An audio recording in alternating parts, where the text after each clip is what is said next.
Forever. Dog.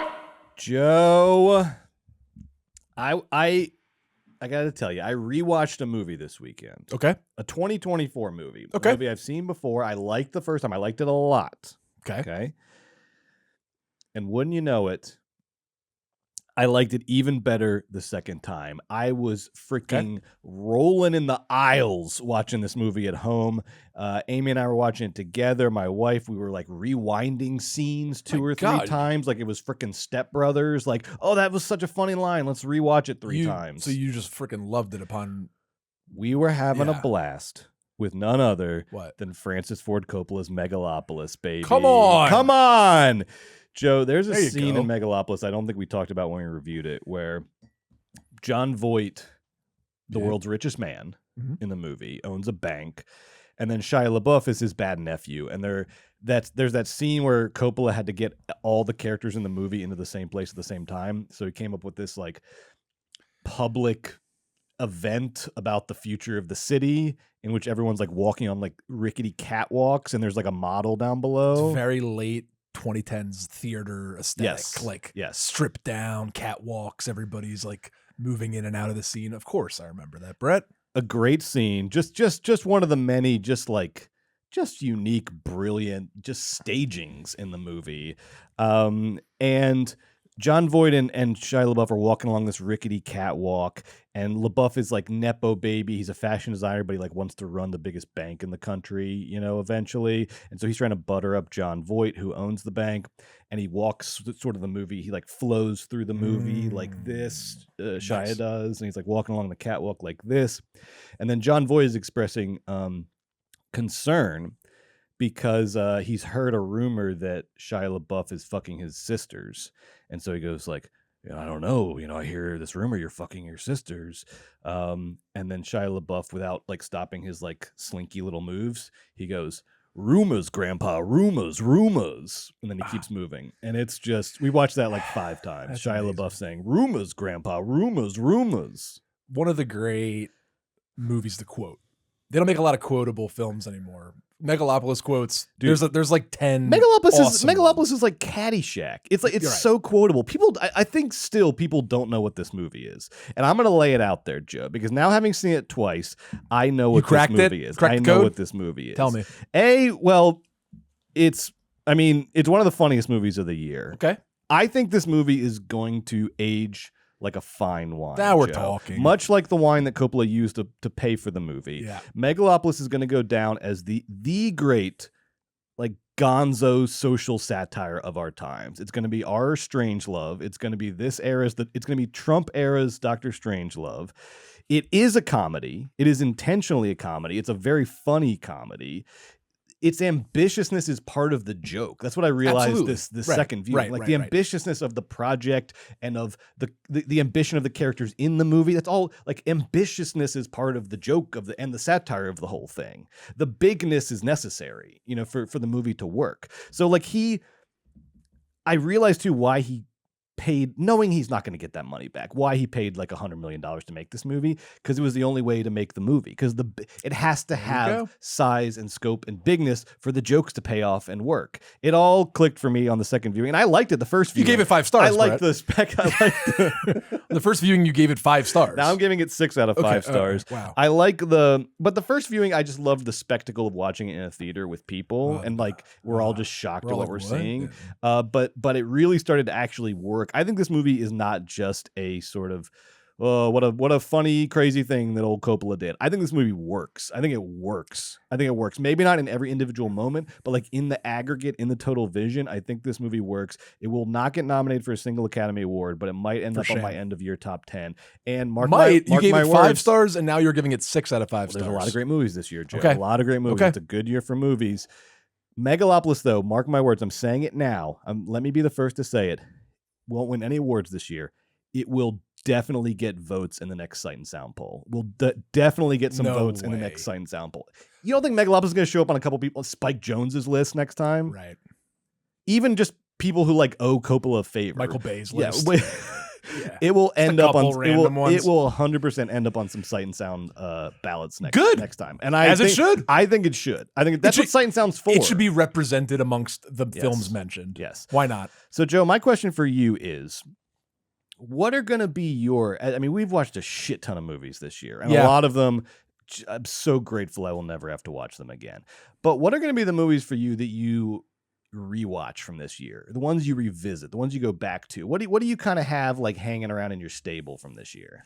There are some that we might have been sleeping on that I just want to shout out. A movie that I've already rewatched twice. It's important, and it's my first one that I thought of. It was The Beekeeper. Beekeeper's always available for Jason rewatch. Statham in The Beekeeper. Any day. Watching The Beekeeper's always, like, from this year, like, as the years go by, we're going to be returning The Beekeeper. I'm going to rewatch Cuckoo. Everybody knows it's my fourth ranked horror movie of the year.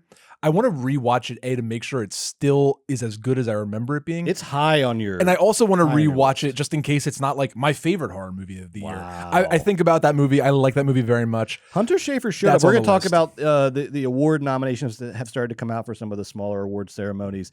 Hunter Schafer showed up. I think it was the Spirit Awards got nomination. You're kidding. So Cuckoo has not been forgotten. Not been forgotten. I mean, I'm happy to hear it's been essentially forgotten. But, not by me. Not by this podcast. Not by you. Not by this podcast. Not by you. I still have to see it for the first time, which I will. It's on my list. Yeah. Well, maybe my rewatch will be your first. There we go. A movie that we already rewatched together, but unfortunately I'm going to rewatch again. Brett, it's really making a case. I'm afraid it's going to sneak into my top 5 movies of the year. Wow. Alex Garland's Civil War. Oh my God. Absolutely love that movie. Okay. We'll be rewatching that again. And then and I did rewatch that. I know the second time. I know you did. Thank you. And it's amazing. Rescored it. I think I moved it up like half a point. I thought it was slightly better. It's excellent. Time. And when it comes to rewatch, this one I know to be true for me, you, everybody. Mm-hmm.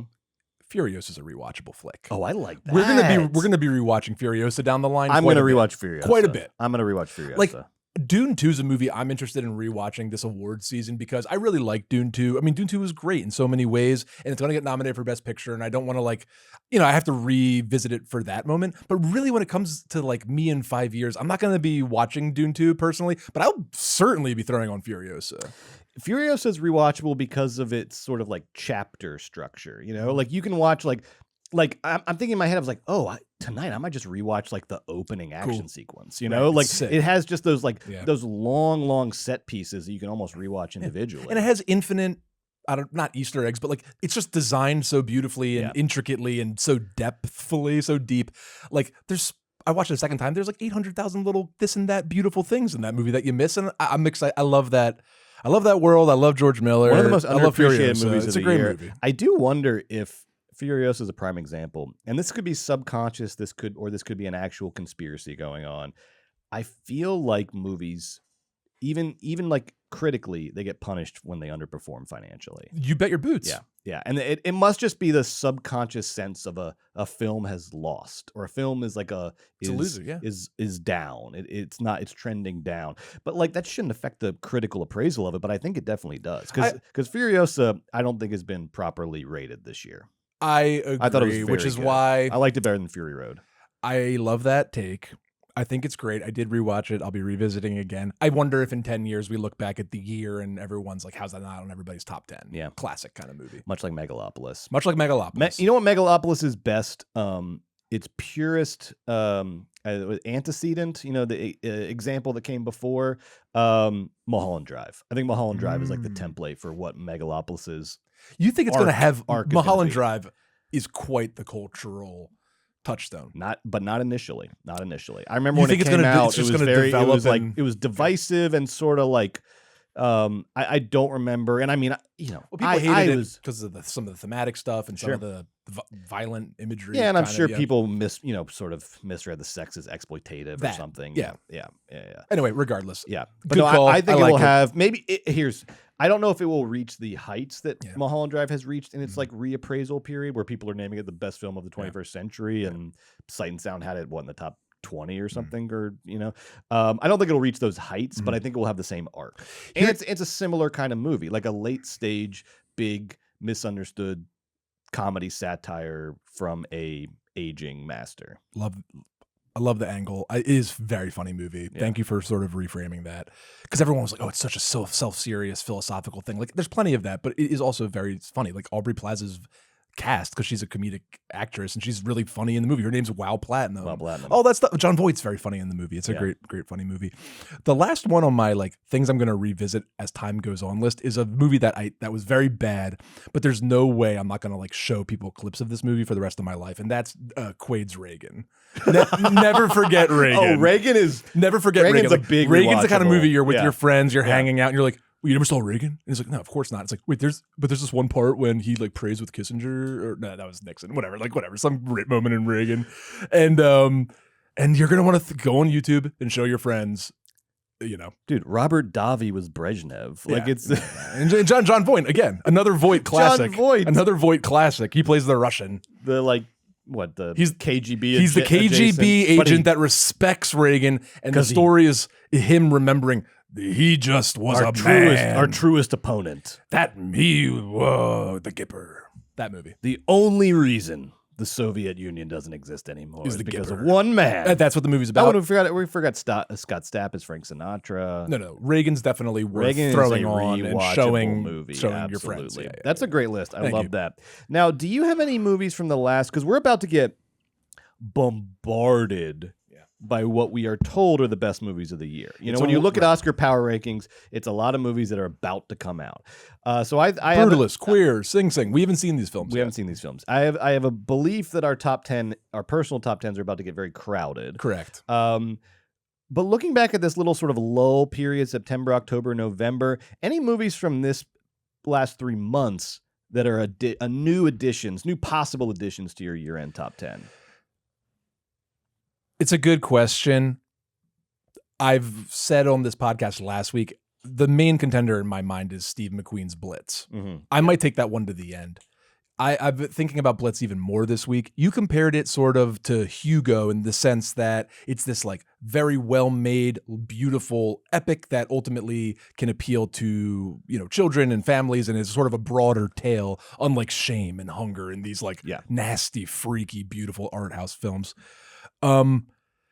But I was thinking about Blitz, and like, I think you're right in the sense that like Blitz really like Steve McQueen secretly is the successor to like a Spielberg. Like Blitz had the like grandeur and of a Spielbergian sort of war story, but it also had the Spielbergian like every like 3 shots just like a fuck you, look how perfect this shot is shot. You know what I mean? Like it really had that, and I was just very unexpected from McQueen and the way that he handled that material. So that's definitely high on my list. He's almost like a reverse trajectory Spielberg, where like Spielberg starts out with Blitz-esque movies and then, you know, matures into Schindler's List, where McQueen almost had to sort of like, you know, let me broaden a little bit. Let me bring it down. Let me widen the net just a little bit. No, but the scope of the film and sort of the heart of the movie, like, and the way that it kind of focuses on a child also reminds me of some of that Spielberg-y stuff. Another movie that came up in the past 3 months, I know I'm not going to be able to mention it at the end because it's a short film, but I do have to shout out a short film that fucking cracked me up is Corey's by Connor O'Malley and Dan Street, the director. God. Sure. It's a short film. You can watch it tonight on YouTube. It's like a surreal Connor O'Malley written comedy about a Connor O'Malley character. And then it goes all crazy and kooky. It's so funny and so good. And Connor O'Malley and his crew are always like up on it. They have this movie Rap World that's been going around to these theaters. I haven't seen that yet, but like I love Corey's. I love Stand Up Solutions, Connor O'Malley's YouTube special this year. Of course, I'm the demo. I'm the boy my age who, of course, likes Connor O'Malley, of course, but that doesn't take away from the fact that the man is killing it.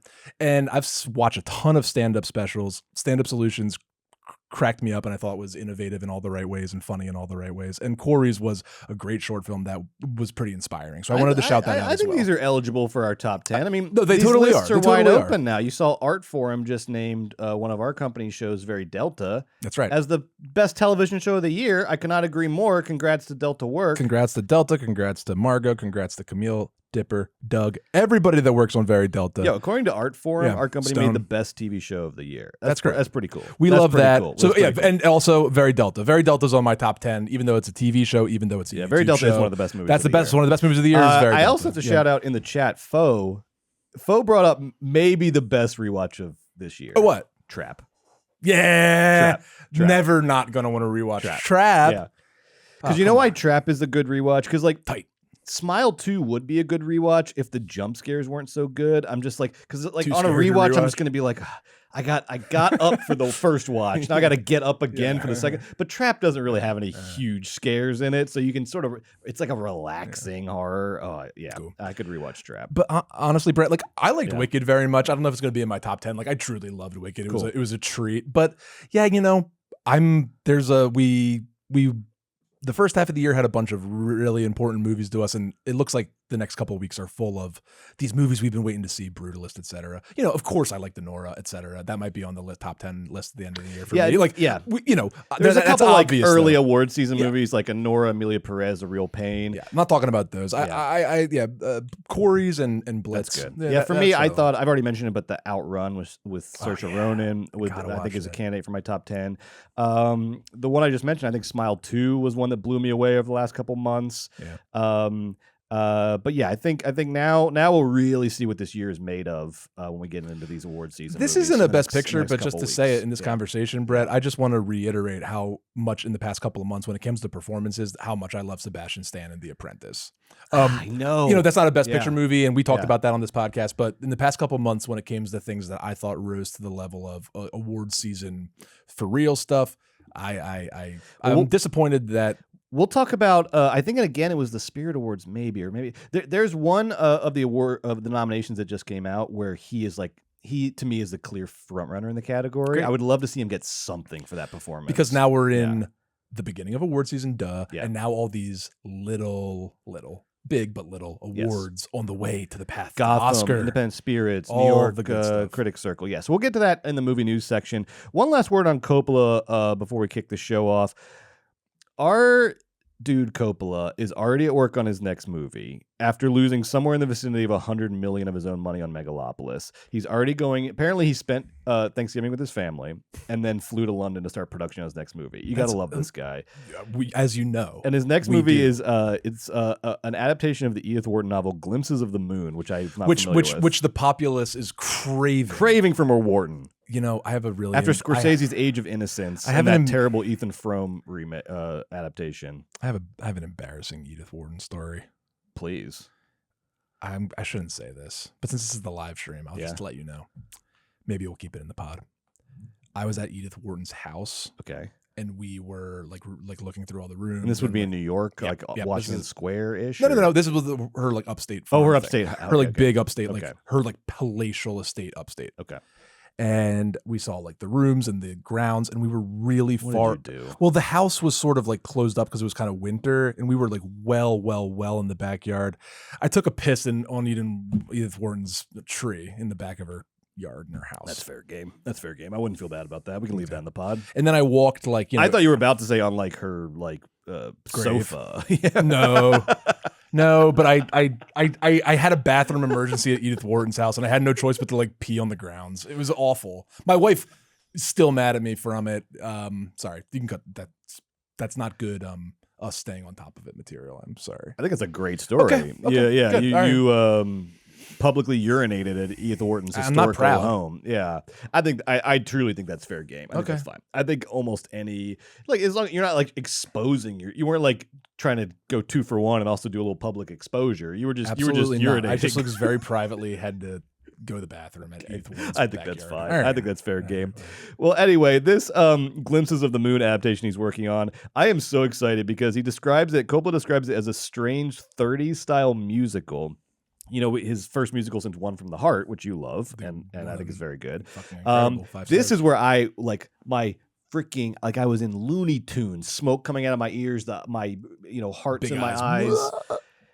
He said it's inspired by Leo McCarey's The Awful Truth, Joe, which is my personal favorite of the screwball comedies of the 1930s. Hey. This is Cary Grant and Irene Dunne. I think it's one of the most slept on of the screwball. It doesn't have the wackiness of Bringing Up Baby. It's maybe not as just laugh out loud funny as His Girl Friday. Crazy take. But it is just fucking.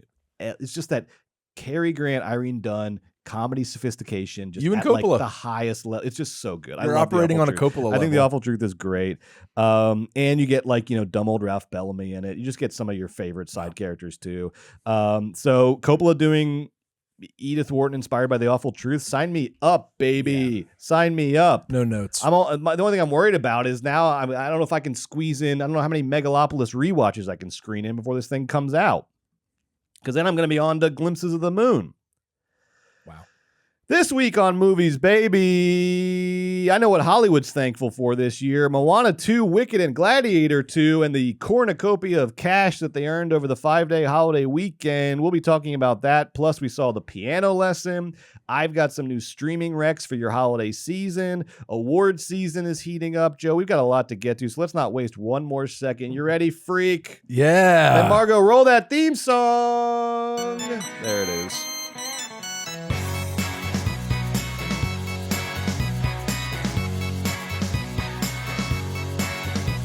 I can't get enough movies, baby. I can't get enough movies, baby. But how about you? Do you have it bad too? I hope that you do.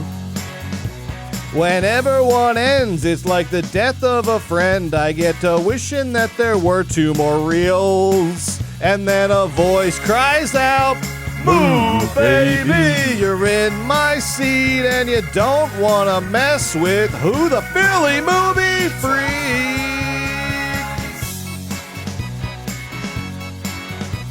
I can't get enough movies, baby. No, I can't get enough movies, baby. Oh, yes, it's true. Oh, I've got it bad too. He's sick. Whenever one ends, it's like the That's death my of line. a friend. I get to fish and there were 2 more reels. Cut to black. Roll credits. Whoa, baby. I'm lost in a fog. I need someone to talk to. Hey! Look, it's the Georgia movie dog. The Georgia movie dog. I can't get enough movies, baby. I can't get enough movies, baby. I can't get enough movies, baby. Welcome to Movies, Baby, the weekly show where we break down the hottest movie news, review the latest releases, shout out forgotten classics, and prophesy the future of Hollywood. My name is Joe Cilio, a.k.a. the Philly Movie Freak, here with, as always, my friend, Brett Boehm, a.k.a. the Georgia Movie Dog. Go Dogs! 8 frickin' overtimes, Joe. That's how long it took Georgia to beat Georgia Tech last Friday. One of the great college football games of all time, and a strong candidate for the last thing that I'll be thinking about before I die. But we're not here to talk about college football. We're here to talk movies, baby. And before we get to the money, which is where we normally go, Show me the money. I want to issue a challenge to our viewers and our listeners, Joe. I don't think I ran this by you. This is not maybe not on the outline. Okay. Well, as you know, Joe, and I know you know this. Okay. Twitch streamer and the king of all media, Kai Cenat, just concluded his month-long Twitch stream known as Mafiathon 2. Okay. We were watching a bunch of the highlights yesterday. Yeah. He was live 24/7 for the month of November. He had celebrity guests dropping by. He's doing jackass pranks. Right. He's watching Mr. Beast videos when he gets bored because he's online 24/7. He got interviewed by Nardwar. Mafiathon 2 had more viral moments than your average Gen Z influencer could manufacture in a lifetime. Wow. And most importantly for Kai Cenat, it generated 727,700 new paid subscribers for his Twitch channel. What? Yes. 700,000 paid subscribers? Smashing the previous subathon record of 326,250, basically doubling it. And you know, a subathon is a Twitch thing where each new subscriber you get extends the length of the stream. So it's like, that's the game. Is the more subscribers, the longer he has to go, up to a limit, up to a month, I think. And at a price tag of $4.99 per month to subscribe, that means Mafiathon 2 generated somewhere in the vicinity of $3.6 million for Kai Cenat's Twitch channel, 20% of which went to build schools in Nigeria. So congrats to Kai and that whole team over there at Mafiathon 2. Yeah. Now, why am I bringing this up, Joe? This has nothing to do with the because it movies. rules, and it should have been on my top 10 Honestly, of the year. Mafiathon 2 might be in my Mafiathon top 2 10 might be in the top movies, 10. Yeah.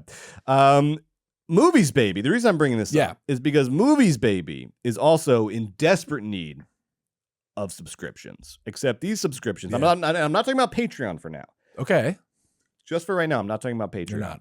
No, what are you talking about? I'm talking about free subscriptions. Okay. And we only need 100 of them. Okay. Okay, So on Kai Patreon. got 727,000 YouTube. paid. Okay. I'm talking about 100 free. Okay. Okay. This is YouTube. And so I Okay. am proud to announce, though, Kai did Mafiathon 2. I am Announce proud what? to announce that for the month of December, Movies Baby is putting on a monumental subscription drive, the What? likes of which haven't been seen since Mafiathon 2 last week. We're calling it Midlife Crisis Fest 8. What the fuck is this? Midlife Crisis Fest 8, the true successor to Mafiathon 2. I'm 30. Wait, what? Look, I hope you live a long All right, life. all But let's right, be I honest get with it. No, ourselves. no, This I know. feels like I midlife. know. This No, feels no. like midlife, right? I'm an old soul. That's right. Right. So here's what Midlife Crisis Fest 8 is and what it entails. All you have to do to participate, and you're gonna want to participate. All you have to do is go subscribe to our YouTube channel at youtube.com/moviesbaby with 5 Ys. That's it. That's all you have to do. It's free. It's a great way to keep up with the show. We put clips on there. We put stuff on there we don't put anywhere else. We put up like little top 10 videos there that don't go anywhere else. We got clips up there every week. You're going to love it. Also, I don't care. You're like, ignore it. Like, all I need you to do is subscribe to the channel, please. And here is why. Because we are only 100 subscribers away from being able to monetize on YouTube, Joe. And I want to do this by the end of the year. I want to go into my break and be able to sleep at night because I know we can monetize on YouTube. We need 'Cause 100 for the subscribers show. on YouTube. That's it. By December 31st. That's it. 100 more. 100 more. So starting right now, 100 more. And we Okay. need to get to 1,000. And right now we're like a little bit over 900. All right. We always lose like 4. This is eminently month over doable, month. you Yes. realize. Okay. So please, I am All right. begging you, make our Christmas a happy one. Midlife Crisis Please, Thon please, 8. please. Midlife Crisis Fest.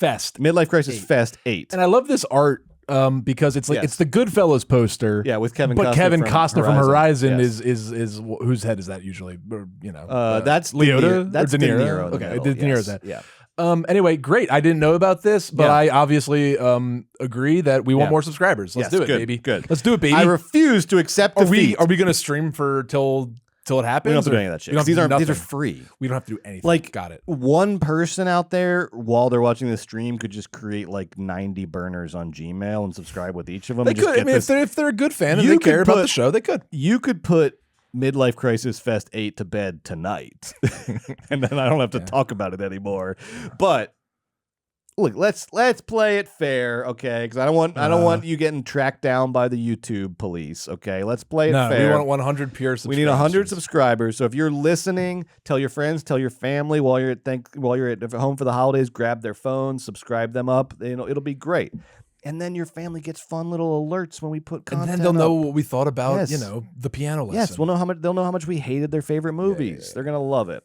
Margot, show me the money.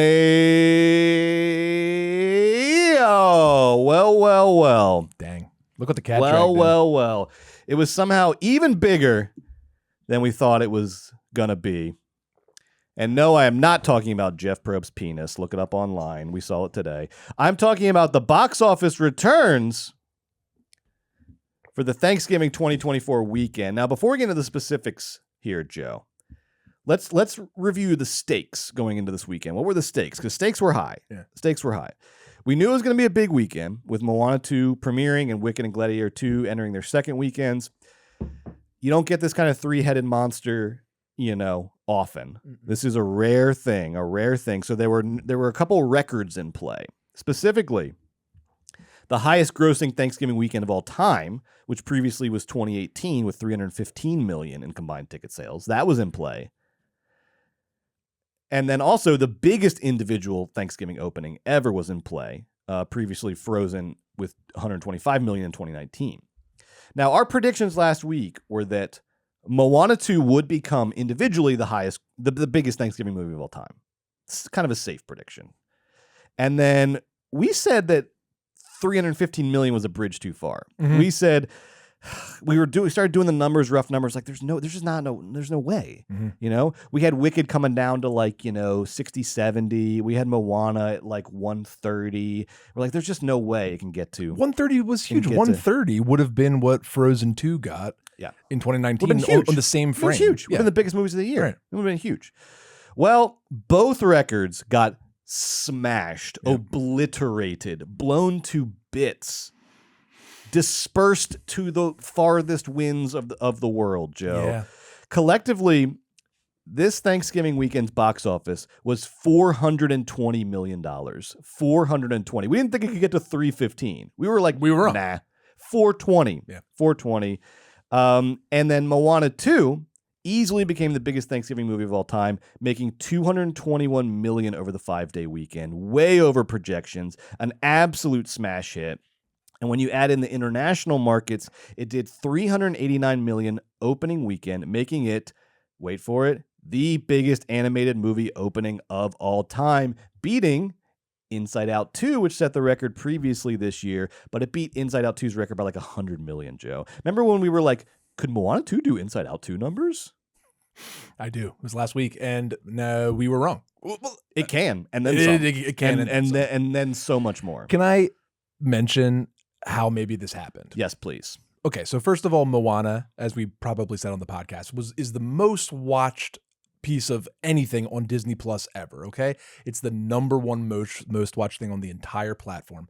So they were going to make Moana 2 as a TV series for Disney Plus, but Alan Bergman, Bob Iger, they decided no. Moana is a good brand, and Alan Bergman, Disney co-chair, his whole thing at running the movie studio is we're going to rely on our IP, right? We're going to take our classic IP. That's what we're going to make into movies. He took Moana 2. They made Moana 2. And then, Brett, they put a preposterous amount of marketing dollars behind Moana 2. They had $120 million globally for P&A. That's print and advertising. $120 million on P&A alone. It had $20.5 million on TV spend. And it had a partnership campaign valued at $100 million with brands everywhere. If you were outside in the past month, you probably saw a branded integration for Moana 2. It was on airplanes. They had an immersive. I saw a Ono Hawaiian barbecue. That Hawaiian barbecue chain Hawaiian barbecue doing integration. I love Ono. They had an integration. They had a drone show over the Thames. They had projection mapping off the cliffs of Capri in Italy. They had an immersive 3D LED tunnel 360-degree gallery in Florence, and they had a big digital splash around Koreans' Shinsegae department store. Wow. Mall of America. Wow, yes. Like, they went ham in every way, shape, and form to make this the hit, and now they have $1 billion earner. Wow. Disney's third $1 billion earner of the year. And it's already up to as of today, it's already up to 423 million worldwide going into its second weekend. So it is already the 9th biggest movie of the year, and we're in December. It's the 9th biggest movie of the year going into its second weekend. It is. That's so crazy. So the question now is, will it can it go the distance and become the biggest movie of the year? Why not? It's on track to now. Yeah. But the thing that you remember about Inside Out 2, because Deadpool and Wolverine started out bigger than Inside Out 2 started. The thing that was so unique about Inside Out 2 was like the longevity of its run. Did Inside Out 2 crush internationally in a way that Moana 2 is crushing in a different way? Like, internationally, it looks like Moana 2 brought in basically what it brought in domestically, like a ton. Inside of Out 2 is the yeah. only movie of the year to make $1 billion in foreign markets, in international markets. So it crushed internationally. International. Moana 2, though, is off to a great start. I mean, look, it's off to a great start, but the thing that is set Inside Out 2 apart this year was just that longevity, where, like, you remember when, months ago when, like, it's 6 week and it's still making tons of money. We're like, what the hell is going on here? Just, I guess it could beat it because A, all the marketing, B, it's the most popular thing Disney has, and B, it's the biggest opening weekend ever, and C, people liked it, and then F, it's Christmas time. Like, it's just going to go for 5 weeks of movie. Make your call right here then. Make your call. My call is Moana 2 is going to be the #1 movie of the year. My call is that, to my chagrin, it is not going to quite beat out Inside Out 2, which just maintained such consistency over such a long time that it's at 1.6 billion worldwide. That is a high bar for Moana 2 to reach. I think it won't quite get there, but it'll come in at number 2 on the year, beating out Deadpool and Wolverine. All right. We'll see. We'll see. But not only, look, you don't break the Thanksgiving weekend record with one movie, even a movie as big as Moana 2. Wicked did $118 million for the 5-day weekend, which is, I know it's a 5-day weekend, but that's higher than their opening weekend. Yeah. They did a 114 opening weekend, 118 second weekend. And so it's up to $373 million worldwide. It's already the 12th biggest movie of the year. And this is the one that I think has, I don't think this is going to be able to, get into the top 1 or 2, but this is the movie that I think is going to have an old school, old fashioned, like long theatrical run, because it's getting growing Oscars buzz, like big time Oscars buzz, big time Best Picture buzz right now. That's going to extend its run. It has the sing along screenings coming out around the holidays. I wouldn't be surprised if they expand those screenings to more theaters. It's going to have a into January run in theaters. It's doing great. It's a home run. The problem Wicked 2 has is that its international figures are light. That's the only thing that Wicked hasn't even made 100 million internationally yet. Like, it's just a little light, and it's because Wicked's been here for 20 years and in England, and it's been part of our thing, but it's just that brand, that musical hasn't become like a worldwide phenomenon. That being said, on December 6th, in 2 days or a day, China, Wicked will open in China. So, that's going to do a bunch of money there. Who knows? But, these are nitpicks. It's a hit. It's a massive hit. And it's probably going to be one of the top 10 movies of the year. We'll see. Because I was reading an article about how China has been light on domestic tentpole hits this year. Usually you see in the past couple of years, you'll see a movie from China in the top 10 of the worldwide box office, or at least top 15. There's nothing, anywhere this year. I was reading an article about how it's just sort of a down year for, I don't know, the production cycles and whatever. America has years like that too. So I don't know. They might be itching for a big phenomenon, a big sort of movie, a big phenomenon. Maybe they'll adopt it. Maybe they'll discover it. I don't know. But obviously that market, the China market is huge. So it's just going to add a lot of money. The fate of your worldwide numbers. Correct. Yes. So we'll see. But it's already the 12th biggest movie of the year after 2 weekends. So it has a lot left in front of it. And then Gladiator 2, kind of the forgotten one in this trio, is still doing great. It did 31 million domestic in its second weekend. That's what Furiosa did opening weekend. So it's like it's doing that second weekend. That's really strong for an R-rated action movie. It's up to 325 million worldwide. It's crushing. 16th biggest movie of the year already. But still a long ways away from profit thanks to that 250 million production budget. It's going to enjoy a nice long holiday tail like the other films, and it's going to do gangbusters on VOD. And because of the amount of money it earned in theatrical, it's going to get a nice big fat upfront rate when it switches to VOD. It's going to make its money back, but that 250 budget is kneecapping its profit, no doubt about that. Before we move on from box office, Brett, I just got to say, we always talk about how 2019 was the year of years, and now we're on the slow crawl back from COVID.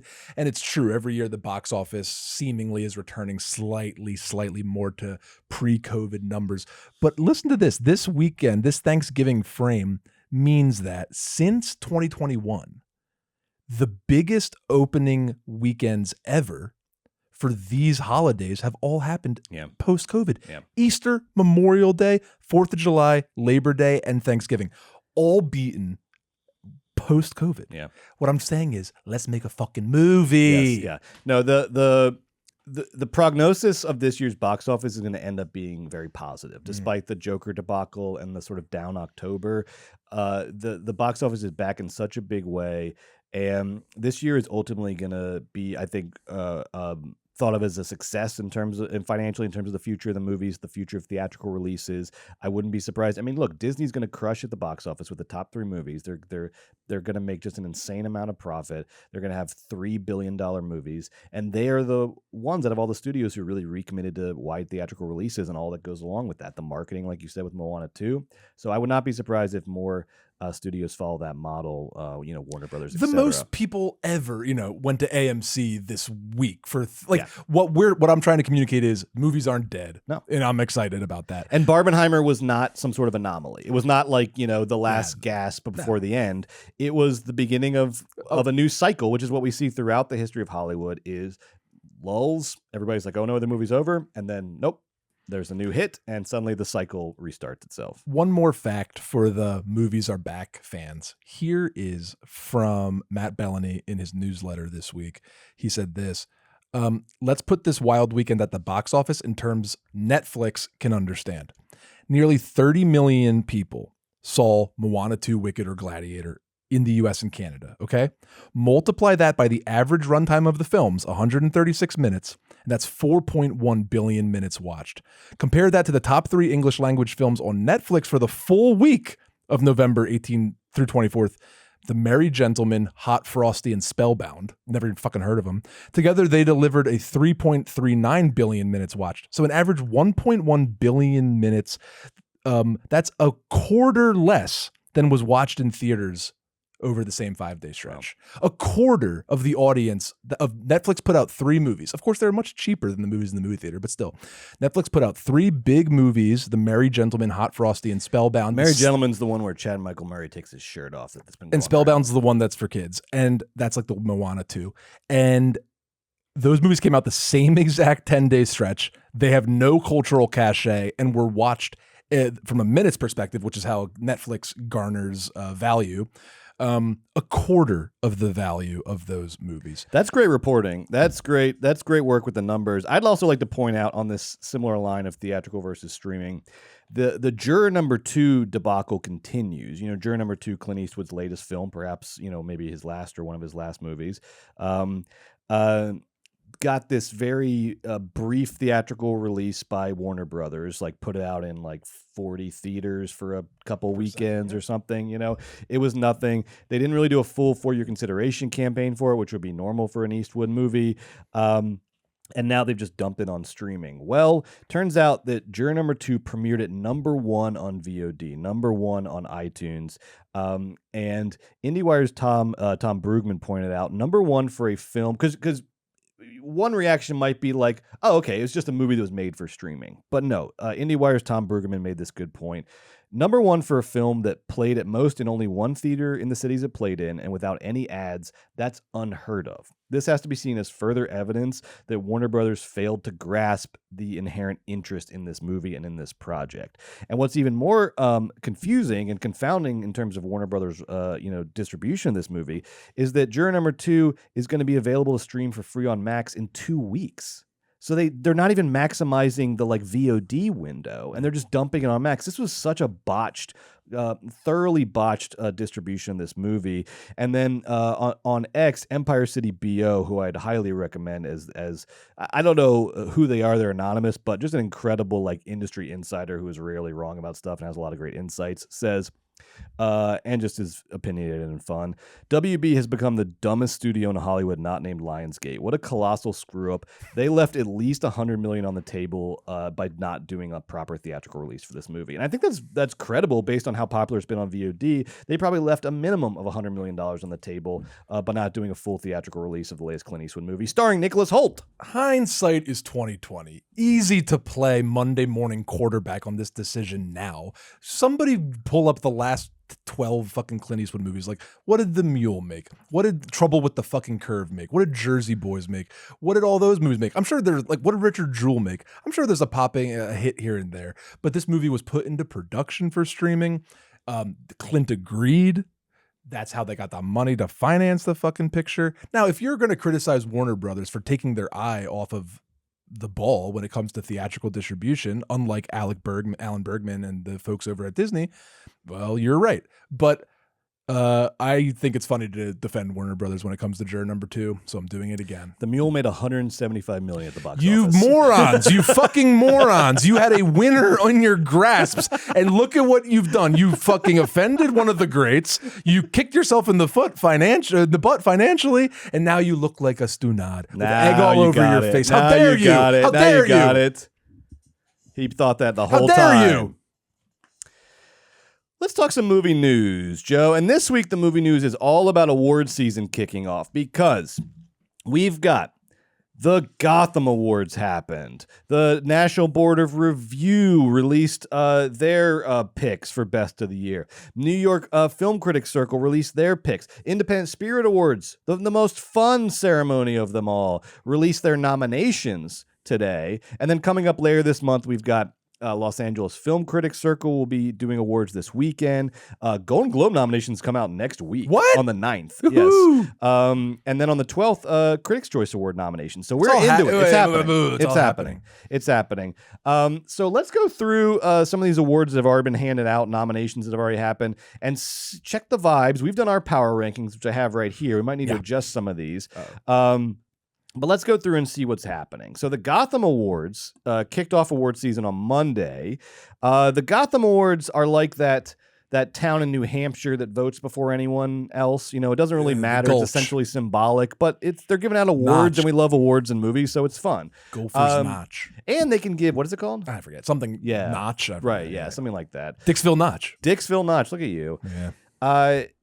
It's also, I love the Gotham Awards though, because like I think knowing their status is sort of, you know, on one of the smaller, they have fun with the awards. They give out some fun awards that maybe are not going to happen. You know, some of the bigger ones. Yeah, I love it. So for best movie, they gave it to A Different Man. Aaron Schimberg's A Different Man with Sebastian Stan, which I loved. I thought was very good. Beat out Nora, Baby Girl, Challengers, and Nickel Boys. Nice. So congrats to A Different Man. They won the Gotham Award? Gotham Award That's for awesome. best movie. That's awesome. Sing Sing swept the main performance categories. Coleman Domingo getting outstanding lead performance, and Clarence Macklin getting outstanding supporting performance. Yes, you were right about Macklin. This is something that's a little controversial, though, is that Gotham Awards and somebody else are doing non-gendered performance categories now, which is great and just inevitable and just 5 out of 5 guys. Well, it was really? all the Gotham, because it was also breakthrough performer was Brandon Wilson from Nickel Boys, so they didn't. It was like they combined the genders, and then so it's non-gender there's all awards, guys. but it was all male identifying winners. That's very funny. But look, some very deserving winners, and you know, I think it is a step in the right direction doing that. Never try to do anything good. Right, Don't you get that? Best director, Ronell Ross for Nickel Boys. Really? Best Good. That guy. I telling you, that Nickel Boys. Best International Feature, and we'll see this a couple times, All We Imagine Is Light, got a couple awards already for that. And similarly, Best Documentary, the one about the West Bank, No Other Land, is like sweeping Apparently right now. that's like the movie of the year. No Other Land is probably going to be like unanimous Best Documentary. When we get our hands on it, we're going to watch it. We're going to like cry, and then we're going to call it the #1 best movie of the year. And similarly, international right now is like all these early awards. It's All We Imagine Is Light, which is from India. Yeah, that was huge at Cannes when that people loved that movie. Yes. And then also the one we really want to see, Sacred Fig. Seed of the Sacred Fig, which is Germany's submission for Best International Movie. But of course, made by the Iranian Thank you very auteur. much. Very Thank you interesting. very much. Yes. But Germany had to distribute it because he got kicked out of Iran in the middle of making it for like the 18th time. Yes, you told us this story. Yeah. It's an amazing story. Amazing story. We'll talk about it again when we watch the film. Now, let's see what else. Gotham Awards gave Best Screenplay to His Three Daughters, which I like, because again, another movie that is great, but is probably going to get ignored by a lot of the bigger award ceremonies. Breakthrough director Vera Drew for The People's Joker. Cool. She's also nominated for an International Spirit Award.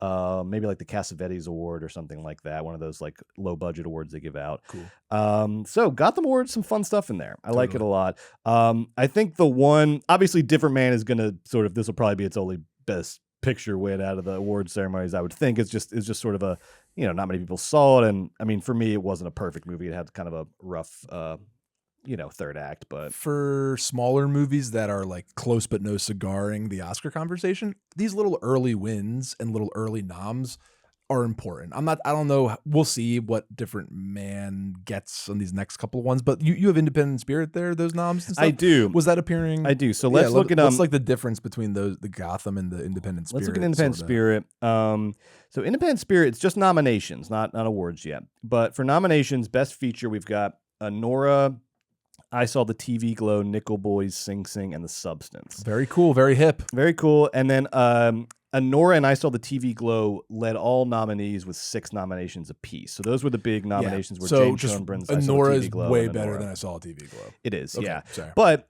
the thing about I Saw the TV Glow, because looking down through the independent spirits, the big takeaway for me was I Saw the TV Glow got 6 nominations. Julio Torres' Problemista got several nominations. Jesse Eisenberg's A Real Pain got several nominations. What do all these things have in common? They are produced by Emma Stone's production company, Fruit Tree. Wow. Emma Stone is about to Wow. the theme of the Independent Spirit Awards this year, whether they acknowledge it or not, is the ascendance of Emma Stone as a producer, as like a mega indie producer. We love. You've been saying She's about to roll up in there. She's about to be the. she's going to be who's like the Harvey Weinstein. Was that what you were going to say? 3 names came to mind, and all of them were just like shameful comparisons because producers are historically trash. But Emma Stone, you have an opportunity. Let's do it, baby. No, Christine Vachon. You're going to walk up in there like Christine fucking Vachon, and you're going to run the Spirit Awards this year, and I love that for you and your husband. And the David Oscars. Carey. And the why not? Why not? Why not? A Real Pain. Yeah. I mean, I'm just saying, like, yeah. Yeah, A Real Pain in the future. and yeah. in the future. But first, you got to conquer the Spirit Awards. First, you got to and you conquer the Oscars. I mean, it sounds like she conquered. First, you got to go to a tent in Santa Monica before you go to She has the 3 Chandler movies Pavilion or wherever the that hell she they do the produced, Oscars all these days. nominated. That's incredible. It's honestly stunning. It's ridiculous. Yeah. And all those movies are great. So watch out for Fruit Tree in the league of your IFCs, your Neons. Like it's an ascendant. It's an ascendant indie brand imprint. And Emma Stone's got a bankroll, baby. Wow. Anytime she wants, you can knock out a. It's hard. It's I bet hard to be neon. 6-episode Disney Plus show tomorrow. Finance 3 more indies. She's Cruella. Emma, it's on you now. Cruella too. It's on you. Acting is boring. You know what's fun? Did too. Fucking magnate, baby. Be a magnate. She's well on her way. So what else independent spirit wise? Any surprises? What's let's the word? You know what I love seeing here? Because we see all these Oscar buzz, Oscar power rankings. And I'm always like, what about these like 5 movies I love that are just like forgotten? You know what independent spirit remembered? Janet Planet, baby. Oh. Janet Planet's got some, That is 2 nominees here, best first feature and then best screenplay. Wait, great point. Yes. I haven't heard Janet Planet said once in any of these conversations. Janet Planet is easily a contention for top 10 best movies of the year. Can you imagine having to go up against Annie Baker in the best first screenplay category? No. I'd be like, not fair. She needs Annie to go Baker. into This isn't her first Sure, it's script. her first screenplay. She's the world's greatest living playwright. Yeah, she needs to be in the best screenplay category. Who else was nominated for that first screenplay? First screenplay is Julio for Problemista, Sean Wang for Dee Dee. Dee Dee gets some noms here, which I really liked. I love Dee Dee. India Donaldson for Good One, which I haven't seen, and Joanna Arno for The Feeling That the Time for Doing Something Has Passed, which I haven't seen. Yeah. Now, Independent Spirit is also doing the non-gendered performance category, which... How'd that go? Well, here's the problem, is it becomes so crowded. Like, is it like 10 noms? Yes. So it's just 10. It's like, how do you pick? It's 10 non-gendered. So like it could be 8 guys. Look at that's a bad idea, I know. right? We gotta fix. I hear you. I get you. I love that. We have to fix because you gotta nominate. This is how sports goes. Is like they change a bad rule, but they don't think about some of the consequences, and they have to change it again. So we're like in this. We're like halfway there. We're halfway there. We're gonna figure this out. But like, look at this best lead performance category. Amy Adams for Night Bitch, which we're watching this week. Ryan Destiny for The Fire Inside, which I haven't seen. Coleman Domingo for Sing Sing. Keith Kupfer for Ghost Light, which also got a lot of noms. Mikey Madison. Demi Moore. Hunter Schafer for Cuckoo. Justice Smith, I Saw the TV Glow. June Squibb, Thelma. Sebastian Stan, The Apprentice. Sorry, what the fuck is this? Is this best actor? What the fuck is this? Best lead performance. How do you choose between... First of all, those are hard. First of all, those noms are crazy. Those noms are stupid, first of all. What is that? Say some of those again. Okay. I hate this. Yeah, it's not great. What the fuck is this? Amy is an Independent Spirit. Amy Adams. No. I didn't see the movie yet. Okay, next. Coleman Domingo. Yes. Okay, whatever. We're not going to go through them all. But that's a crazy... It's a crazy list. That's so fun. So how many women but it's also a lot how many of women are on the list? 3? I mean, I Does don't know one what person everyone win? identifies. Let's see. June Squibb. I mean, it's like half. It's whatever. I'm sure they try to keep it roughly. Does half one and person half. win best lead performance of the year, or do 2 people win and 2 guys win? No, I think just one person wins. One person best lead wins. Performance. Maybe that's great. I don't know. It's I don't just so I don't know how you would choose, but this is so mad. It's such I don't know. crowded. I know that there are So some but how do you do at how the do you do Tony this? Awards this year. Colascola, who's non-binary, they were nominated for Best Actor, but something about like they decided to be part of that category or something. Like that's not good there either. Like I don't know, Brett. I'm not going to solve this one, but it has to be solved. But I just feel like I mean, the solution is I feel like putting it all together. That's just tough. I mean, maybe the solution is there are 5 nominees like normal, and you just got to make some choices. That's what I'm thinking. But man, that is I don't know. really narrows it down. I don't know what you do. I mean, eventually you're gonna narrow it down to a winner anyway. So why not narrow the nominees down to 5? Look, we're not going to crack this code, man. Who would you choose from that best lead performance category? Gene Squibb for fucking whatever. What was that movie called? Stinker? Thelma. Thelma. What? Sebastian Stan's on here. You would pick Sebastian Stan. Well, yeah, go ahead. Yeah, I like I Sebastian mean, Mikey, Stan. Madison, Coleman, Mikey. Domingo. It's gonna probably be Mikey or Coleman. Yeah, I'd pick Mikey. Or because it's the Independent Spirit Awards, they give it to Demi, and the house goes crazy. That'd be That so fucking cool. Tent flies away into the sea. I love that. I hope that happens. Yeah. I have no reason for that not to. All right, let's see some other fun stuff going on here. The New York. Okay, so the New York Film Critics Circle. Now this is very interesting because this has like Oscar. I think Oscar consequences to it. Because when you look at the New York Film Critics Circle's Best Picture winners from this decade, First Cow, Drive My Car, Tar, Killers of the Flower Moon. If you win Best Picture, the New York Critic Film Circle Award, A, they were right, and B, you're not winning Best Picture at the Oscars. Right. It seems like they pick, if they pick you, it means you are a little too on the art house side, and you're not going to like clear the bar to win a Best Picture. Can you go through those movies one more time? Those movies are awesome. First Cow, Drive My Car, Tar, Killers of the Flower Moon. So like, Perfect. Right. Yeah, it's like 2 things. Like, correct. Yeah. You're not winning an Oscar. No. And guess which movie? Actually, guess which movie won New York Film Critics Circle Best Picture? Out of it, and it's on our power rankings. It's a top candidate. Not September 5. No, just maybe a little. Brutalist. Yes, yeah. Brutalist won Best Picture. Adrian Brody Best Actor. Yeah, that's going to be I'm afraid that that's going to be our movie. I'm afraid we're Bru- going to. Brutalist is going to enter the category of First Cow, Drive My Car, Tar, Killers of the Flower Moon. Nothing has ever been truer. That Brutalist will be in that category. It will not be Best Picture winner. Okay, I see what you're saying. Right. We'll have to see. Brutalist just seems like a Best Picture winner by its scope and its. I think it seems like a New York Film Critics Circle Best Picture award winner.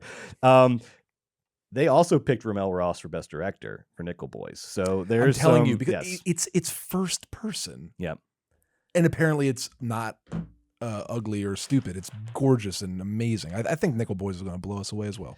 And then they had Marianne Jean-Baptiste from Mike Lee's Hard Truths as their Best Actress. A lot of Hard Truths representation here, which is just apparently the painful acting is amazing. I mean, show it to us then. We want to see these movies. I can't fucking see it until January. I'm sure it's great.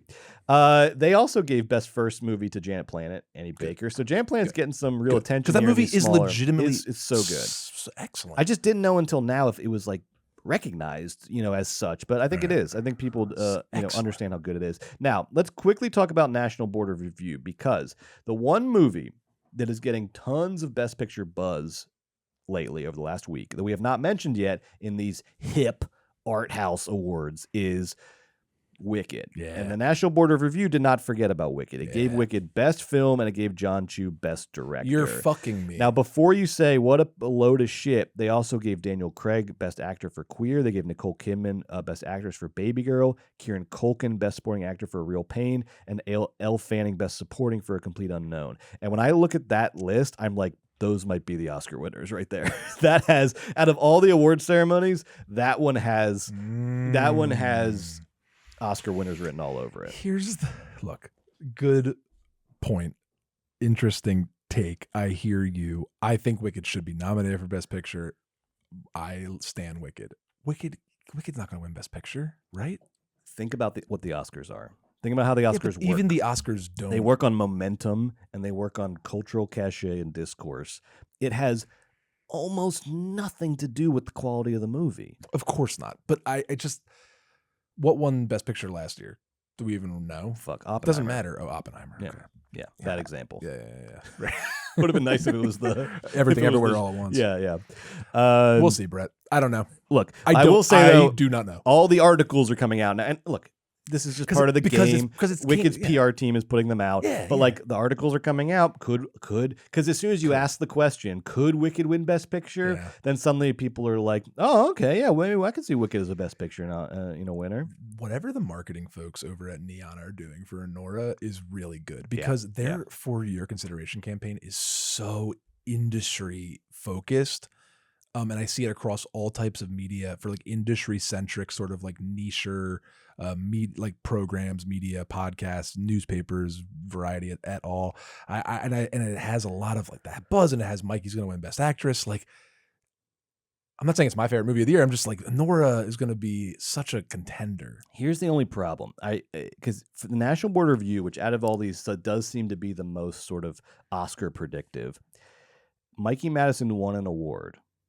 But she won an award that might not be a good sign for her chances, which is she won Breakthrough Performance of the Year. She did not win Best Actress, which went to Nicole Kidman. She won Breakthrough Performance. Now, the Oscar doesn't have a Breakthrough Nicole Performance made some calls. Category. Nicole's like, oh, you're going to give it to Mikey. Nice. My question kill is, much like Emma Stone controversially beat Lily Gladstone last year, the Oscars rewards, not that there aren't breakthrough performances that get in and win awards, but no, Brett, it's always the Oscars. It's always the 27-year-old up and coming / the most famous young hot thing in the world. I just don't know if Mikey Madison is there yet. Yeah, well, she's not. She's not Jennifer Lawrence or Emma Stone. What's my thing? No, sorry. This is supposed to be her moment. Bummer. It might be the moment. You just think it's going to slip through? It might be the moment before the moment. Yeah. Gosh, I'm getting stressed out for her and the whole team. Look, she deserves it. Their team is doing a great job. We haven't seen Baby Girl yet. Maybe the Kidman is just electric. She is Nicole Kidman. Yes. But again, it doesn't. That's just our review, though. It doesn't. Quality of the performances doesn't really matter here. But seeing National Board Review give Mikey Madison Breakthrough Performance implies a certain sort of infantilization of her performance that might not bode well for the. And we're just talking about industry and business now. I think this is all bullshit. I think she should win the award walking away. But reading the tea leaves here, I don't know. So let's quickly adjust our power rankings if we have to. The one thing is I think we got to add Ramel Ross to the Best Director. Thank you. Yes, you said I would take Corley off because we put Corley Farragut, Director of the Substance. I don't. You would Jacques off there. No. Who? Ridley. I think Ridley might be in trouble. I only know that Brady Corbett and Sean Baker are going to get nominated. That's all I know. Why would Ridley 2 get nominated for Ridley Scott get nominated for Gladiator 2? I was reading why would besides I love the guy. Here's the thing. I was reading because there was that story this week about how his longtime cinematographer called him lazy. Yes. Which ended up just sort of being a joke. And the guy was like, I was joking. I've worked with him since the first Gladiator. But then I kind of went down a little rabbit hole. During the press tour, Paul Mescal, Pedro Pascal, these actors have nicely hinted at how sort of irascible Ridley is. Because irascibility is fun when you're reading anecdotes in a book about an irascible old William Friedkin or whatever. I'm sure it's a pain in the fucking ass to deal with an irascible old man directing. The Bull's 89 years old. Yes, is it 87, 89? What's the difference? He's in his late 80s. Is that true? Am I saying real things? I don't know. Look it up. I'm going to keep telling you some stories here. And then I found this poll where before Napoleon came out, they polled directors. They did a director's poll. Give us your rank your favorite Ridley Scott movies of all time. And we're going to do a director's poll of best Ridley Scott movies for the Napoleon release. And apparently there was all these snarky comments on the ballots of Alien and Blade Runner masterpieces, but after that, who cares? I don't think he's made 5 great movies. There was a lot of snarky comments, and I was like, are people bitchy about Ridley behind the scenes? Is Ridley sort of he's a cantankerous. Yeah. But gentleman. Do people is there sort of an antagonism towards Ridley behind the scenes that might? So anyway, that plus but the more pertinent thing is Ridley Scott and Gladiator are nowhere in these early award ceremonies. Why would they be? Nowhere. We love the movie, but let's be real. So then why would he be in our power rankings then? Go back and listen. I don't know. You must have made a very strong case. I think a lot of the push for Ridley to win Best Director was before Gladiator 2 came out. And we loved it. but it is great. not the It's not sort gonna of win like the- shimmering masterpiece that the first movie is. Dude, all three of these folks on our power rankings are all suspect to me. Ridley Scott, Jacques Audiard, and Corey I think Farragut. Ridley drops off, and I think Ramel Ross goes to 3. Do it. All right, I love that. Thank you. look at this. And now we're going to have to start thinking about Nickel Boys going in our top 10 best picture eventually. But I don't know if we're there today, but I feel like the Nickel Boys is going to come out. It's going to be very, very good. And we're all going to have to contend with it. So here's our current director power rankings updated. And this is Oscar power rankings. Who's going to get nominated for Best Director? Here we have Brady Corbett for The Brutalist, Sean Baker for Inoral, Ramal Ross for Nickel Boys, Jacques Audiard for Amelia Perez, and Corey Farragut for The Substance. I like that. I like that. I feel like John Chu has a better chance than Corley. But Yeah. Should we just go ahead and do it? You're right. Just do You're it. right. You're right. John Chu for Wicked at 5. He's going to get nominated. Come we on. have to just. He's gonna get. We just have to. This I mean, you said- isn't. We have to remove our ego and we just. I was doing it for your sake because last week you said you'd rather put your hand in a waffle iron than give John Chu Best Director for Wicked. I still would, but I would rather remember what else I said. I would rather put my head not in a waffle iron than Wicked not be nominated for Best Picture. Okay, that's getting too complicated for me. Yep. So last time but not least, let's look at Best Picture because I think we gotta. I don't want to make any changes to this. I do think Wicked needs to go up a few spots. Oh, dude, Wicked's at 7 out of 10 Wicked right at now. 3. Yeah, Wicked's at 3. Wicked's at 3. Wicked is like kind of a lock Wicked's at for 3. Best Yes, Picture. Honora the Brutalist, Wicked, and then They have Dune to have 2, that Sing flavor. Sing, Conclave, September 5th, Amelia Perez, A Real Pain, Nosferatu. I mean, you could switch out Nosferatu for Nickel Boys, but Nosferatu's But getting why? like real fucking Dude, good press. I think it's too 98% early. on Rotten I know, I think Tomatoes. it's too early. Fucking raves out of the too gate. early. Raves for Lily Embrace the darkness, Rose, baby. raves for Eggers, the whole thing. All right, so that's where we're at with the awards. We'll check in with this moving forward. We'll have Globes nominations by this time next week. We're back to Thursday next week too for the live stream, so we'll definitely have the Globes nominations, and we'll dig into those. But let's get into this week's new releases, baby. Moana 2, which we didn't see, sorry, and The Piano Lesson. And while we do try to avoid any major plot spoilers in our reviews, it is impossible to give an honest review of these stinking movies without talking about them in their entirety. And so if we're reviewing a movie that you don't want spoiled in the least, not even a little bit, we recommend that you play it safe and put us on mute. Rejoin us when we move on to the next movie. If you're watching the video, just look at the lower third. That'll tell you what movie you're reviewing. If No you're- spoilers for the 50-year-old play. If you're listening along, it does have some spoilers, though. It actually does, because the ending is Suspenseful and questionable. supernatural. We'll Sure, talk sure. about that. And I put the time codes in as well, so you can follow along that way. Now, Moana 2, really quickly, is the sequel to Moana, the second installment in the Moana franchise. They've already announced there's going to be a third one. Of course, there's also going to be a live-action one. This money train ain't going to stop rolling. Didn't used to be Disney's model, though. You know, the sequels used to go straight to videos we've talked about, but now they've seen the light on that, and they're just going to keep this Moana money train rolling as far and as long as it can go. The film was directed by David Derrick Jr., Jason Hand, and Dana Ledoux Miller in their collective feature directorial debuts. So congrats to them on having the biggest animated movie of all time. Produced by Christina Chen and Yvette Marino from a screenplay by Jared Bush and Dana Ledoux Miller. Lots of great voice actors, most notably Dwayne "The Rock" Johnson. You can check the IMDb for all that. And sorry, we did not see Moana 2. I'm sorry. We're the only ones who didn't see it. It was Thanksgiving weekend. We were both battling colds. We couldn't make it. I'm very sorry.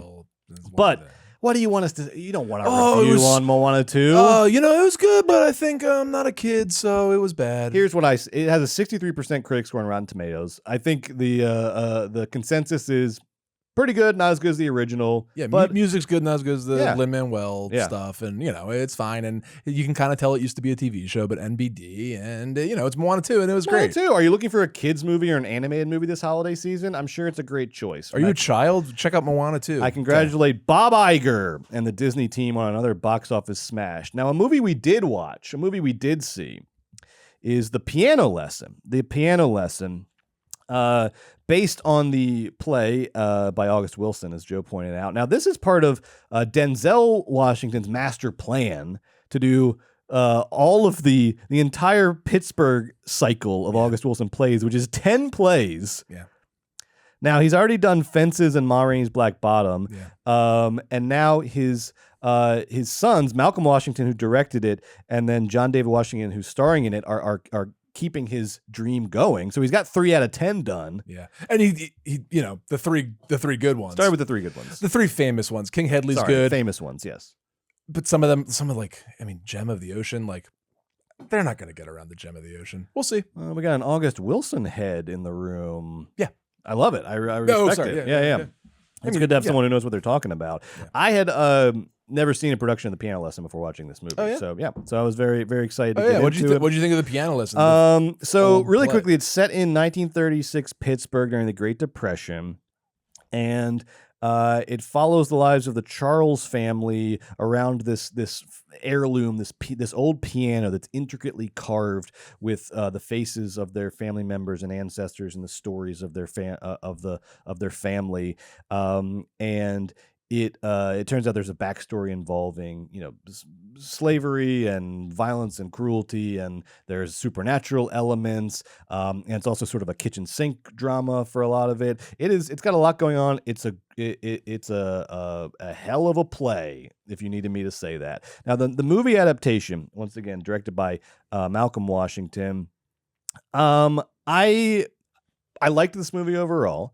I thought it definitely took a second to kind of find its footing, and part of that was it felt a little clunkily directed in the first 10 minutes or so, as though it really wanted to like make this a movie and not sort of like earn it as a movie before it got into the big play passages.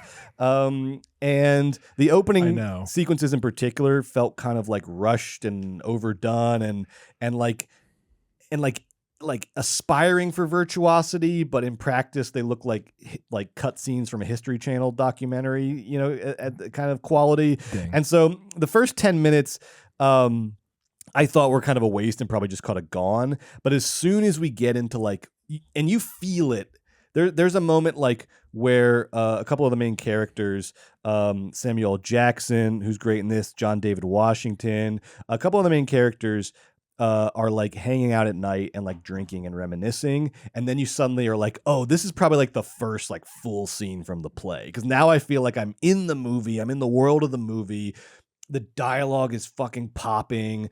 I just feel like it sort of kneecaps itself by, you're adapting a play. Guess what that means? Your script is going to be fucking amazing, better than anything anyone else in Hollywood could write. You have August Wilson written dialogue. Use it, baby. Use your strengths.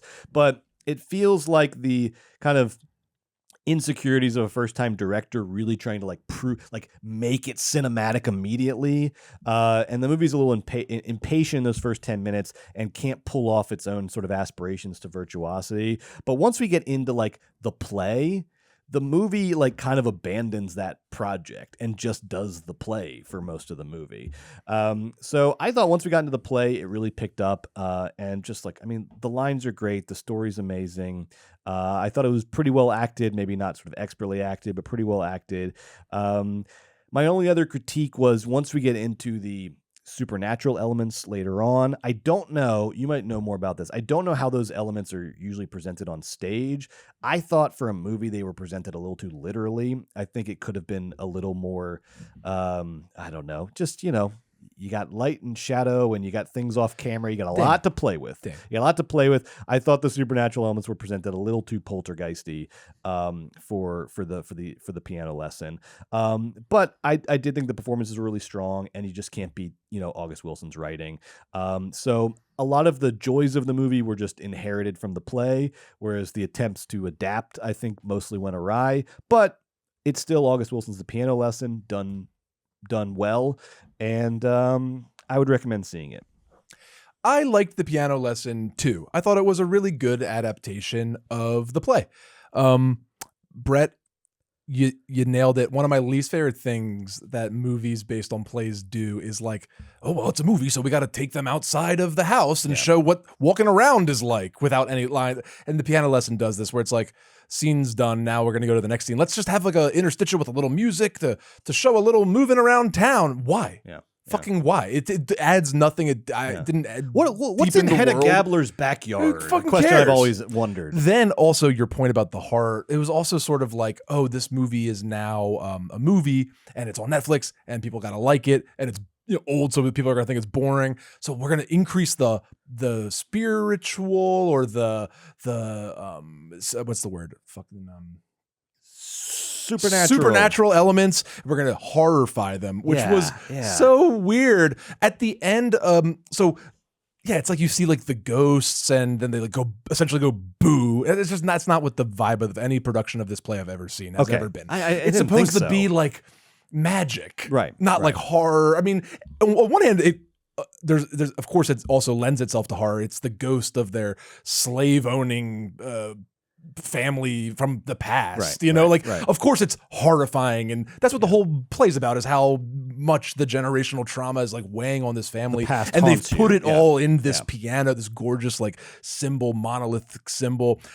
But at the end of the piano lesson, the play, how Bernice is like screaming at the piano. That's what happens at the end of the play, and the whole house shakes and everything breaks and it all falls down and the lights are flashing and there's ghosts.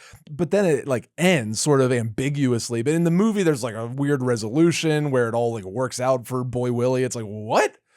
John David Washington played Boy Willie in this movie. I just like 2 weeks ago was like, I like John David Washington, but he's always like doing cool guy thing, even in Black Klansman. And I love him in Tenet, and I love him in Black Klansman. I think he's a cool freaking guy. I didn't know he could do a Boy Willie. So Boy Willie is like the talkative, energetic member of the family who wants to sell the piano, and he wants to he's like the young whippersnapper that doesn't get it, right? We saw extroverted John David Washington for the first time. Yeah. And Boy Willie is one of the most obnoxious characters in the history of theater, just like going on and on and on and on and on. Like, shut up, Boy Willie. But John David Washington was great. I thought he was really good.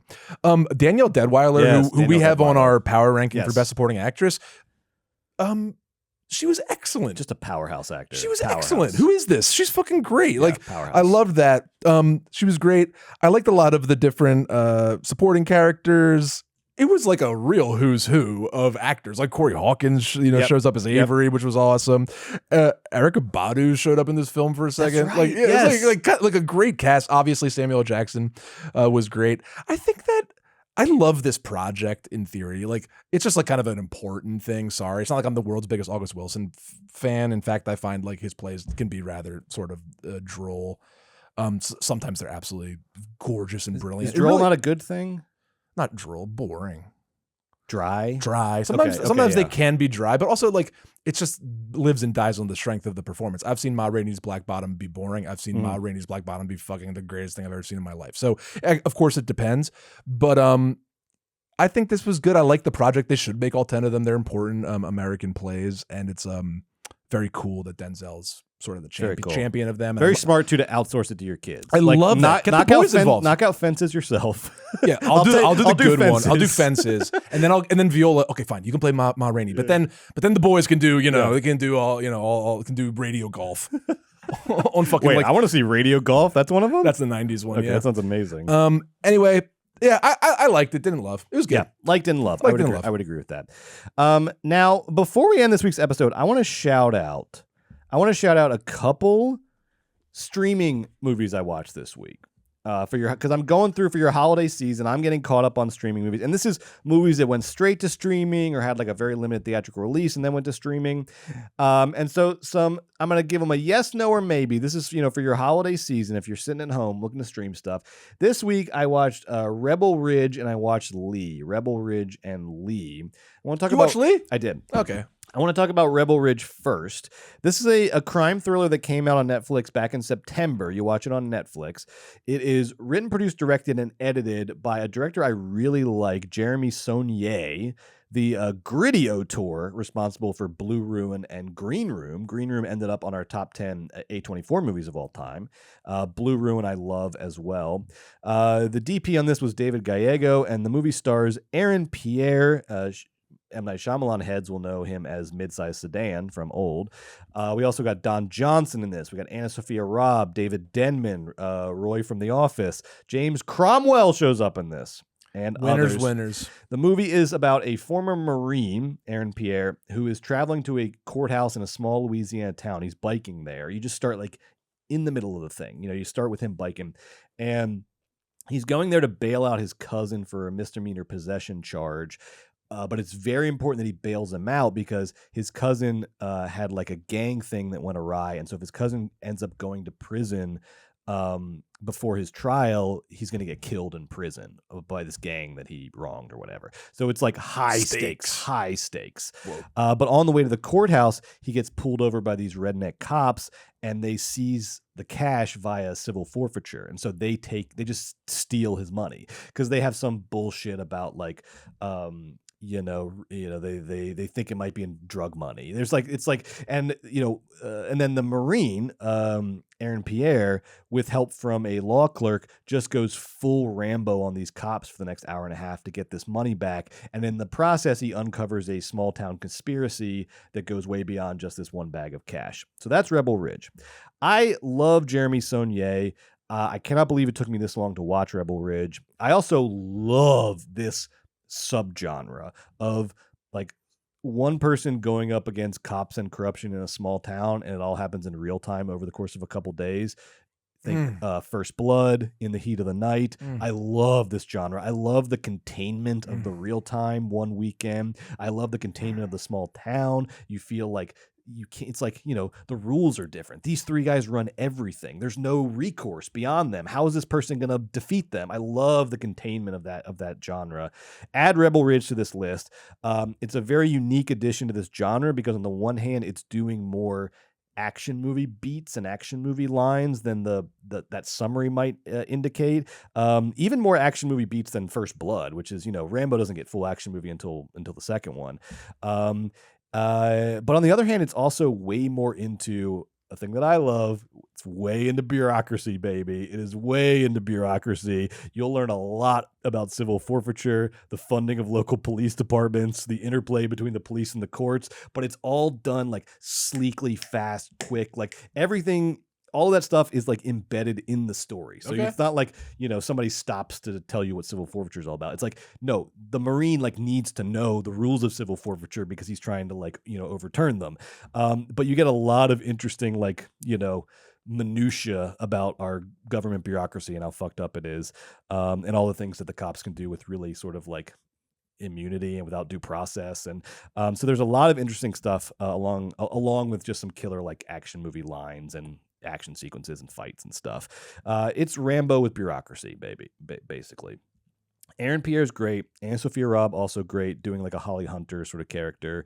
I want to say, by the way, Roy from The Office, out of all the people who have come out of The Office and gone on to other things, TV, podcasts, movies, I think under the radar, I think David Denman, The best Roy, this is Pam's like first boyfriend in the warehouse before Jim, right? I think David Denman is the best actor to come out of The Office. Wow. He's great in Rebel Ridge. He was in Mayor of Easttown. He's great in Mayor of Easttown. Now Rebel Ridge. He's got a lot of other good credits that I'm not familiar with. I think David Denman is the real thing. Best actor to come out of The Office. Not that that's not a high Steve bar. Carell? I'm not counting Carell. Okay, like all the like non-Carell. The troop, the troop. All right, out of the troop, I think David Denman's got the best chops.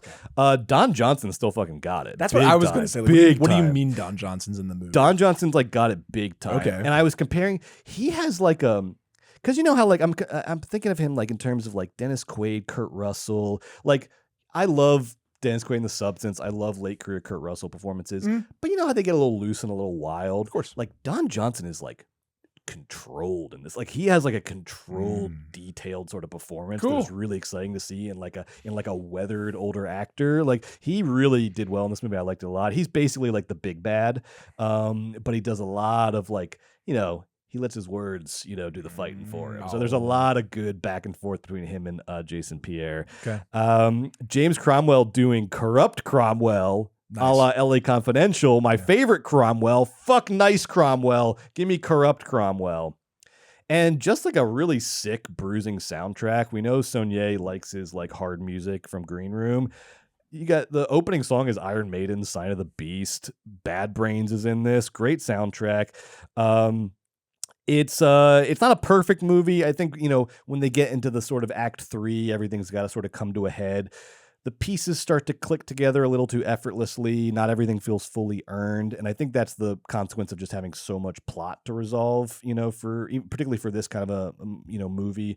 And I wonder if the movie could have been better served with if it just had like a little MacGuffin instead of like this big conspiracy it's uncovering, Because I really the first time I ever heard of the take be, I wish there was a MacGuffin. Really, but it's so weird because I love conspiracies in movies. I love people uncovering conspiracies, but like there was just so much momentum with just the characters and like the immediate action of the moment. Like do the raid. Yeah, just do Right. And I was like, man, I think cut 30 minutes off the runtime, get rid of the conspiracy, and just have the raid. Just do the and you action. have the MacGuffin, it's the cash. Right.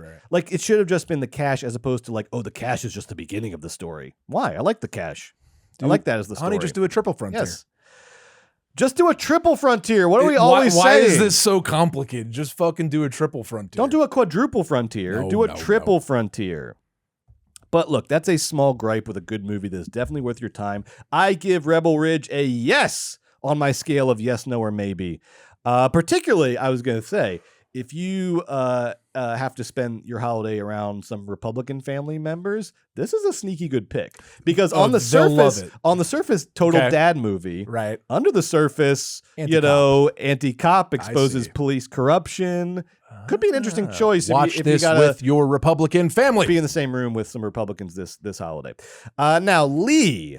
Yeah, how was Lee? How was Lee, Joe? How was Kate? I'm going to tell you how Lee was. So Lee is the biopic, and this is a big year for World War II journalist, photojournalist Lee Miller, because she's also referenced in Civil War. It's like the thing that Kaylee Spaney and Kirsten Dunst bond over. It's their favorite war photographer journalist. And Lee Miller. It's just also who Brie Larson's character in Kong Skull Island is based on as well. Really? Yeah. Okay, so I guess it's like no one bothered to find out about any other World War II journalists. It's just Lee Miller. Yeah. So Lee Miller was a model and photographer for Vogue, and then when World War II broke out and the Blitz was happening in London, thrust herself into the middle of the action and snapped some of the most amazing pictures from World War II and some of the most traumatic and disturbing pictures from World War II. Like Joe said, this is a big old Kate Winslet award season biopic movie, or at least that's what it was intended as. We also have a great supporting cast here: Marion Cotillard, Andrea Riseborough, Josh O'Connor is in this in the frame narrative, Alexander Skarsgård. And I do want to say before I get into my review that this movie was directed by Ellen Kuras in her feature directorial debut, from a script by Liz Hanna, who wrote Spielberg's The Post. But Ellen Kuras is a pretty legendary pioneering cinematographer.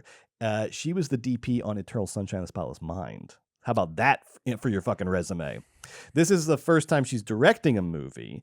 And also, because I want to put some major caveats before I get into my review. Because A, Ellen Kuras rules, regardless of what I think of Lee. B, Lee took 8 years to make because of like funding going in and out and COVID and all of this. At one point, Kate Winslet, who also produced the movie, had to pay the entire cast's and crew salaries for like 2 weeks. So this was like a long, tortured production of a movie. Okay, so all of that being said, Was it good? Lee's not good. I did not like it. It's a silly movie, unfortunately. Silly movie. It is not just boring, but silly. It is. Here's the way it is silly, and the way that I was sort of immediately taken out of the movie in the first act is.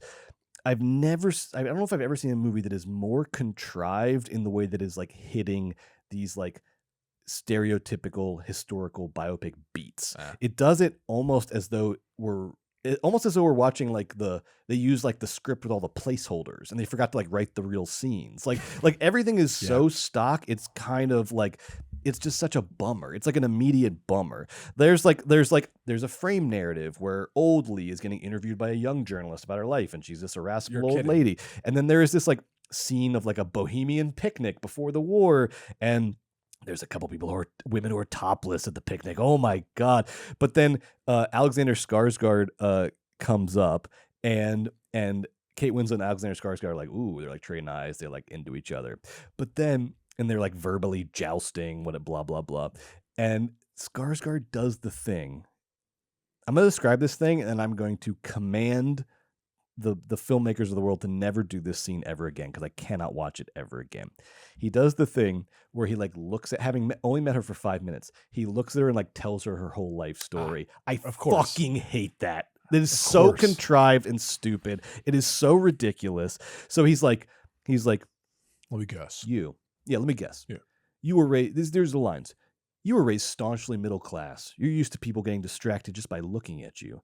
You've learned to use that, which makes you clever. This goes on for like 3 minutes. And I'm just like, what the fuck are you talking about? She was like, no, none of that's true. No. But of course, in the movie, all of it's true. And they're true lovers and they're soulmates and blah, blah, blah. Cool. Stop doing, look, I'll give you text on screen. If you want to do a tit for tat, I'll let you do text on screen, which I hate. You despise that. I don't give it. Don't tell me what city this is. You mean subtitles. Yeah, sorry. Yeah. I need to know the name of the movie you mean foreign and the credits. films. No, I mean like excessive labeling of places when it's unnecessary. I mean excessive quotes before the movie. Or like the time. Chapters. Stop with the fucking chapters. Except Definitely. Furiosa. Oh, no, Furiosa can do it. Furiosa. Because Furiosa makes a point of it. It's part of the movie. Thank you. But I'll give you text on screen if you will never, ever, ever again do, let me guess. Upper class, went to a private school, right? Parents were divorced by the time you were 6. No. You have six toes on your left foot. No. So it's a lot of that. How's Kate? It's a lot of corn. Look, Kate can't not be great. She's the best actor of her gen. Kate's great, but because the script is so mid, she just feels like she's on autopilot. It's like autopilot. Talk Kate. about come and went movie. That movie, I'm surprised you even bothered to like dig it out of the trash. I know, because that was good of you. It's not getting any nominations. Blah blah blah. I mean, it's clearly like has the packaging of a prestige movie, of an award season movie, but it ain't got the chops to get there. There's also some like I get it. You want to do some Trump analogs around the rise of fascism. No. They are done so heavy-handedly. No.